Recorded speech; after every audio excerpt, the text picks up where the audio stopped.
मित्रांनो, soft branches मध्ये 9+ pointer कसा घ्यायचा इझिली त्याच गोष्टी इथे आपण डिस्कस करणार आहे. मित्रांनो, आतापर्यंत मी ENTC इलेक्ट्रॉनिक्स रिलेटेड सगळ्या ब्रांचेस, नंतर जे आपल्या कोर ब्रांचेस आहे मेकॅनिकल सिव्हिल त्यांच्या रिलेटेड मी पॉइंटर 9 कसा घ्यायचा व्हिडिओ दिल्या होत्या. खूप मुलांनी अप्रिशिएट केलं, मुलांनी कमेंट केल्या सॉफ्ट ब्रांचेसच्या म्हणजे तुमच्या. सो त्या रिलेटेड आपण आता बोलणार आहे. मित्रांनो, याच्यात मी काय अभ्यास वगैरे नाही सांगत, पण त्यात काही छोट्या छोट्या टिप्स सांगतो. त्या छोट्या छोट्या पण इम्पॉर्टंट डेली यूज करणाऱ्या टिप्स आहेत, ते सेमिस्टरभर फॉलो करायच्या, सोप्या सोप्या असतात आणि शुअर शॉर्ट. बघा, तुम्हाला 8-10 दिवसातच रिझल्ट यायला लागेल. सेमिस्टरभर केलं तर नक्की पॉइंटर 9 काय 10 तुम्ही घेऊ शकाल. आता पहिला प्रश्न आला, सॉफ्ट ब्रांच म्हणजे कुठल्या? IT, computer, AIML, AIDS, computer science engineering म्हणजे CS, CSE या टाईपच्या सगळ्या ब्रांच या कॉम्प्युटरशी रिलेटेड यांच्यामध्ये आपल्याला 9+ जायचंय. येस, बॅकलॉग असेल तरी जायचंय, दुसरं रेग्युलर सब्जेक्ट असेल तरी जायचंय. मग आता मित्रांनो, पहिला प्रश्न तर येतो की सॉफ्ट ब्रांच म्हणजे काय किंवा ना सॉफ्ट ब्रांच का म्हणतात. आणि मग ज्या आहे सिव्हिल, मेकॅनिकल, इलेक्ट्रिकल वगैरे यांना हार्ड ब्रांच किंवा कोर ब्रांच का म्हणतात. सो मित्रांनो, एकदम सोपं आहे, एकदम टेक्निकल जाऊ द्या, आपल्या सोप्या भाषेत सांगतो. बघा, सिव्हिल, मेकॅनिकल, इलेक्ट्रिकल मध्ये जे पण कामं करतो, इलेक्ट्रिकल मध्ये सगळ्या इलेक्ट्रॉनिक्स वस्तू, ही इलेक्ट्रॉनिक्स वस्तू, मेकॅनिकल मध्ये गाड्या, सिव्हिल मध्ये घर, हे सगळं दिसतं. जिथे सगळं बनवलेलं दिसतं हे असते हार्ड वस्तू, म्हणून त्या हार्ड ब्रांचेस कोर ब्रांचेस. आणि जिथे काहीच दिसत नाही, सगळं लॉजिक अंदाजे ठरवायचं. हा, इकडून हा पॅकेट असं जाईल, मग हा सिग्नल असं जाईल, मग तिकडे तो राउटरला भेटेल, मग तुमच्या सिस्टीम मध्ये दिसत काही नाही, सगळं कल्पना करायची, म्हणून ते सॉफ्ट ब्रांच. एवढाच तो जमीन आसमानाचा छोटासा फरक आहे. जिथे दिसतं हाताला लागतं ते कोर ब्रांच, जिथे काही दिसत नाही, डोक्यात कल्पना करायची, फक्त असं जाऊ शकतं, ती आली आपली सॉफ्ट ब्रांच. मग त्या सॉफ्ट ब्रांच मध्येच तुमच्या अभ्यासाच्या पुढच्या टेक्निक्स, तुम्हाला मेन कॉन्सेप्ट कळाला काय डिफरन्स आहे, मग अभ्यासाच्या 9 पॉइंटरच्या ट्रिक्स तिथेच आहे. पहिली गोष्ट, आता जसं मी सांगितलं सॉफ्ट ब्रांच म्हणजे काय. आता या सॉफ्ट ब्रांच मध्ये आपल्याला कोडिंग येते. बरं, सॉफ्ट ब्रांच मध्ये मेन काय आहे आपल्याला? Logical thinking. लॉजिक लावायचं नाही, इथून हे तिथे जाईल, तिथून जाईल, असं असं कोड केला, इथे हे ऑब्जेक्टला यायला केलं, इथे व्हेरिएबल कॉल केले की असं असं होतं.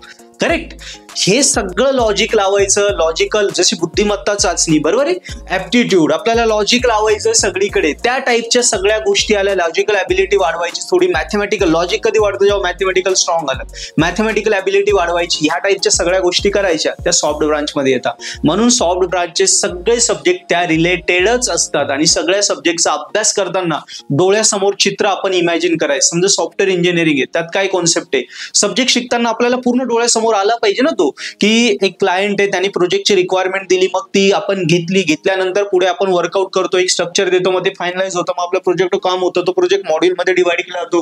हे सगळं आपल्याला आठवलं पाहिजे डोळ्यासमोर. प्रत्येक विषयाचं, कुठला विषय असो, कॉम्प्युटर ऑर्गनायझेशन असो, ऑब्जेक्ट ओरिएंटेड प्रोग्रामिंग असो किंवा डेटा स्ट्रक्चर असो, हे सगळ्या विषय या सगळ्या ब्रांचेसला कॉमनच आहेत. ओके, सो या सगळ्या गोष्टी जेव्हा डोळ्यासमोर आपल्याला दिसतील अभ्यास करताना, त्यातलं लॉजिक क्लिअर होईल, त्यातला फ्लो समजेल, त्याच्यातलं मॅथमॅटिक्स क्लिअर होईल, तेव्हा आपल्याला ह्या ब्रांचेस इझी वाटायला लागतील आणि अभ्यास आपल्याला न करता आपोआप आपल्याला लिहिता येईल.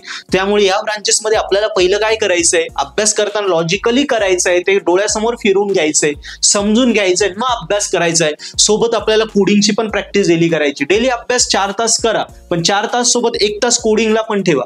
कोडिंग मध्ये काय, कोड करून बघा, वेगवेगळ्या प्रकारचे वेगवेगळ्या ज्या लँग्वेजेस आहेत, ज्या लँग्वेज तुम्हाला जमतात. सध्या पायथॉन ट्रेनिंगला आहे, ती करू शकता.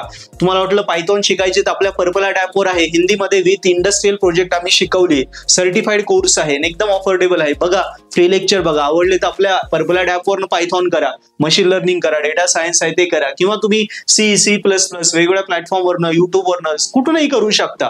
सो इथून सुरुवात करा, म्हणजे काय होईल. आणि मेन जे प्रॅक्टिकल होतात कॉलेजमध्ये ते 100% करण्याचा प्रयत्न करायचा. कोड लिहून पाठ नाही करायचा, एकदा दोनदा ठीक आहे, प्रॅक्टिस केली, हळूहळू समजायला लागलं की जमतं, कोड लिहिता येतो. सो प्रॅक्टिकल 100% करायचं. एकदा प्रॅक्टिकल कळालं बस की मग काय, थेरी सब्जेक्ट आरामात लिहिता येतो ना. समजा डेटा स्ट्रक्चर मध्ये लिंक लिस्ट आहे, सो लिंक लिस्ट काय, क्यू आहे, क्यू काय, एकदा क्यू वरचं प्रॅक्टिकल करून बघितलं. जनरली क्यू म्हणजे काय, शिरलेल गेलं होतं चक्रात फिरावं लागतं, फेऱ्या, त्याला आपण क्यू म्हणतो. मग त्या प्रकारेच तुमचा ऑब्जेक्ट कसा फिरतो, डेटा कसा फिरतो, तेच तर तिथे फक्त दाखवलं आहे. मग हे जेव्हा प्रॅक्टिकल करशाल, प्रॅक्टिकलला टीचर समजून सांगतात, तेव्हा आपोआप आपल्याला थेरीचा अभ्यास होतो. म्हणून सॉफ्ट ब्रांचेसला तुम्हाला कोडिंगची प्रॅक्टिस करता करता प्रॅक्टिकल मनापासून करायचे. प्रॅक्टिकल केली की थेरीचा अभ्यास आपोआप होतो. लक्षात ठेवा, सॉफ्ट ब्रांचेस असं म्हटलं तर सगळ्या ह्या रेग्युलर हार्ड ब्रांचेस पेक्षाही तसं म्हटलं तर अवघड आहे, कारण इथे प्रॅक्टिकल ॲबिलिटी लॉजिक लावून करायचं, कारण दिसत काही नाही. लक्षात ठेवा या प्रकारे. नेक्स्ट आलं नोट्स, PYQ, मिनी प्रोजेक्ट्स. आता कसं आहे की सॉफ्ट ब्रांचेस मध्ये शक्यतो बाकी ब्रांचेस पेक्षा रिपीटेड क्वेश्चन खूप असतात, त्यामुळे PYQ ला रेफर द्या. मिनी प्रोजेक्ट, छोटे छोटे प्रोजेक्ट स्वतः करून बघा, इतर मित्रांसोबत करा, पण प्रोजेक्ट विकत नका घेऊ. छोटे छोटे प्रोजेक्ट करून बघायचे. समजा एखादा प्रोजेक्ट आहे डेटा एंट्रीचा, त्यातलं एखादं छोटासा पेज करून बघा. डेटा एंटर केल्यानंतर समजा मोबाईल नंबर व्हॅलिडेशन दिलंय, तो मोबाईल नंबर 10 डिजिट आले तरच तो व्हॅलिड होतो. तो व्हॅलिड होतो की नाही, छोटासा प्रोजेक्ट आहे, करून बघा.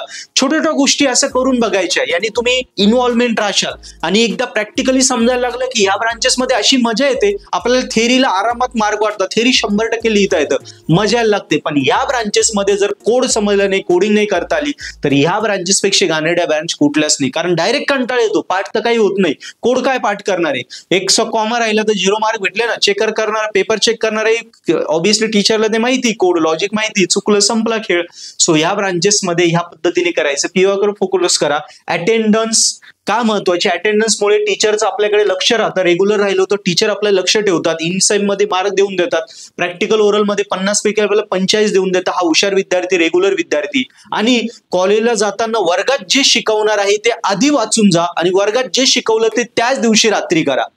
पुन्हा सांगतोय, कॉलेजला जे शिकवणार ते आज वाचून जा, नंतर कॉलेजमध्ये शिका किंवा क्लासेसमध्ये शिका, आणि ते शिकल्यानंतर संध्याकाळी ते त्याच दिवशी करा. हा फंडा फॉलो करा. आणि टीचर्सच्या चांगल्या कॉन्टॅक्टमध्ये राहा, टीचरला प्रश्न विचारा, भेटत जा, त्यांनी कनेक्शन होईल. प्रॅक्टिकल ओरलला फायदा होईल. प्रॅक्टिकल ओरल फायदा झाला, थेरी आपोआप लिहिता येते, कोडिंग जमते. सगळं मिक्स मॅच आहे या ब्रांचमध्ये, को रिलेटेड आहे, भारी आहे एकदम.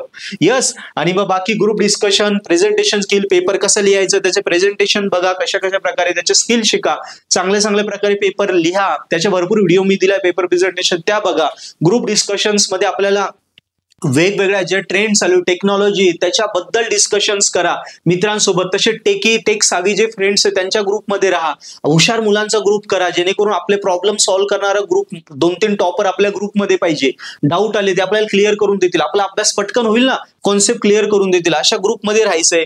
फायनली कन्क्लुजन हेच येत आहे की 5च फंडे मी सांगितले. पहिलं, सॉफ्ट ब्रांच म्हणजे लॉजिकल थिंकिंग, मॅथमॅटिकल थिंकिंग आपल्याला वाढवायची, आपल्याला कोडिंगवर प्रॅक्टिस करायची, PYQ वर आपल्याला फोकस करायचा आहे, आणि मिनी प्रोजेक्ट स्वतःला करायचे आहेत. या 5 गोष्टी फॉलो केल्या 100% आपला पॉइंटर हा 9च्या वरती सॉफ्ट ब्रांचेस मध्ये जातो. मित्रांनो, या सॉफ्ट ब्रांचेसचे सगळे 2024 पॅटर्न, 19 पॅटर्नचे रेकॉर्डेड लेक्चर कोर्सेस मराठी आणि हिंदीमध्ये आपल्या पर्पल ॲपवर अवेलेबल आहे. ऍप्लिकेशनची लिंक मी डिस्क्रिप्शन मध्ये देतो आहे. सो तुम्हाला खरोखर या ब्रांचेस मध्ये टॉप करायचं, कारण इकडे सगळ्यात जास्त ऍडमिशन म्हणून स्पर्धा जास्त आहे. स्पर्धा जास्त असल्यामुळे फायनल इयरला तेच पोरं सिलेक्ट होणार ज्यांचा CGPA चांगला आहे. सो चांगला CGPA साठी थेरी विषयांना चांगले मार्क आले पाहिजे, पॉइंटर तगडा पाहिजे.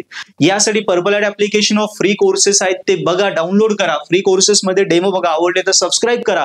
कारण एका कोर्समध्ये तुम्हाला 6 बेनिफिट आहे. सॉल्व पेपर आहे, नोट्स आहे, कोडिंग आम्ही एक्सप्लेन केली आहे, पेपर पॅटर्न आहे, IMP क्वेश्चन आहे, आणि पेपर सोल्युशन एक्सप्लेनेशन आहेत.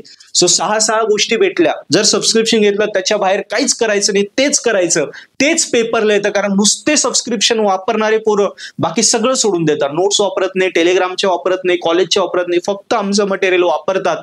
आणि 90 मार्क सुद्धा पोरांनी घेतले, एवढे टॉपर पोरं झालेले. सो तुम्ही सुद्धा घेऊ शकता. फ्री लेक्चर बघा आणि हे फंडे फॉलो करा.